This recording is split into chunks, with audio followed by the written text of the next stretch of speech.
കൊല്ലപ്പെട്ടത് ലോകേന്ദ്ര എന്ന യുവാവാണ്. വിജനമായ വഴിയോരത്ത് കത്തിക്കരിഞ്ഞ നിലയിലായിരുന്നു മൃതദേഹം. പക്ഷേ മൃതദേഹത്തിനരികിൽ കിടന്ന ഒഴിഞ്ഞ മദ്യക്കുപ്പിയും അതിലെ QR കോഡും പ്രതികൾ ആരെന്ന് പോലീസിന് കാട്ടിക്കൊടുത്തു. ലോകേന്ദ്രയുടെ ഭാര്യയും കാമുകനും സുഹൃത്തുമാണ് കുറ്റവാളികളെന്ന് ഞൊടിയിടയിൽ പോലീസ് മനസ്സിലാക്കി. ഭാര്യയുമായുള്ള രഹസ്യബന്ധത്തെ എതിർത്തതാണ് ലോകേന്ദ്രയുടെ ജീവനെടുക്കാൻ കൊലയാളികളെ പ്രേരിപ്പിച്ചത്.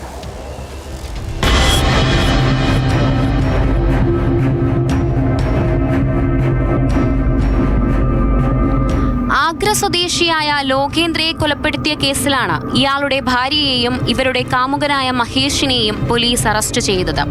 മഹേഷിന്റെ സുഹൃത്തായ ധരംവീർ എന്നയാളും കേസിൽ അറസ്റ്റിലായിട്ടുണ്ട്. യുവാവിന്റെ മൃതദേഹം കണ്ടെത്തി 24 മണിക്കൂറിനുള്ളിൽ തന്നെ കേസ് തെളിയിക്കാനായെന്നും മുഴുവൻ പ്രതികളെയും പിടികൂടാനായെന്നും പോലീസ് പറഞ്ഞു. ഏപ്രിൽ 1-ാം തീയതി മുതൽ കാണാതായ ലോകേന്ദ്രയെ പിന്നീട് റോഡരികിലെ ആളൊഴിഞ്ഞ സ്ഥലത്താണ് കത്തിക്കരിഞ്ഞ നിലയിൽ കണ്ടെത്തിയത്.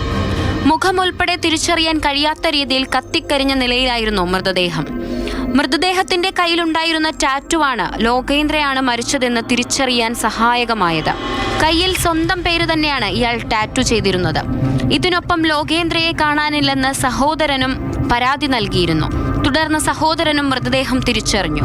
അതേസമയം ലോകേന്ദ്രയെ കൊലപ്പെടുത്തിയവരെ കണ്ടെത്താനുള്ള അന്വേഷണത്തിൽ ഒരു മദ്യക്കുപ്പിയും ഇതിലെ QR കോഡുമാണ് നിർണായകമായത്. മൃതദേഹം കണ്ടെത്തിയ സ്ഥലത്തു നിന്നാണ് പോലീസിന് ഒരു ഒഴിഞ്ഞ മദ്യക്കുപ്പി ലഭിച്ചത്. ഈ കുപ്പിയിലെ QR കോഡിലൂടെ മദ്യം വിറ്റ മദ്യവിൽപ്പനശാല ഏതാണെന്ന് പോലീസ് കണ്ടെത്തി. തുടർന്ന് ഇവിടെയുള്ള CCTV ദൃശ്യങ്ങൾ പരിശോധിച്ചതോടെ ലോകേന്ദ്രയും മറ്റു 2 പേരും മദ്യം വാങ്ങാനെത്തിയതിന്റെ ദൃശ്യം ലഭിച്ചു. ലോകേന്ദ്രയ്ക്കൊപ്പം മദ്യശാലയിലെത്തിയത് മഹേഷും ധരംവീറുമാണെന്ന് വ്യക്തമായതോടെ ഇരുവരെയും പോലീസ് കസ്റ്റഡിയിലെടുത്ത് ചോദ്യം ചെയ്തു. ഈ ചോദ്യം ചെയ്യലിലാണ് പ്രതികൾ കുറ്റം സമ്മതിച്ചത്. ലോകേന്ദ്രയുടെ ഭാര്യയുമായി മഹേഷിന് രഹസ്യബന്ധമുണ്ടായിരുന്നതായും ഇത് ലോകേന്ദ്ര എതിർത്തതും മറ്റുള്ളവരോട് പറഞ്ഞതുമാണ് കൊലപാതകത്തിന് കാരണമായതെന്ന് പോലീസ് പറഞ്ഞു. രഹസ്യബന്ധം ലോകേന്ദ്ര അറിഞ്ഞിരുന്നെങ്കിലും മഹേഷും കാമുകിയും പരസ്പരം കാണുന്നത് പതിവായിരുന്നു.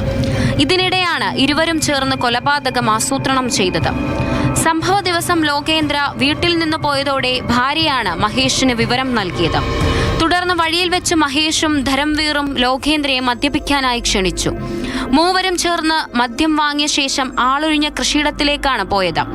ഇവിടെ വെച്ച് മൂവരും മദ്യപിച്ചു. ഇതിനിടെയാണ് പ്രതികൾ ലോകേന്ദ്രയെ ശ്വാസം മുട്ടിച്ച് കൊലപ്പെടുത്തിയത്. തുടർന്ന് മൃതദേഹം കത്തിക്കുകയായിരുന്നുവെന്നും പോലീസ് പറഞ്ഞു.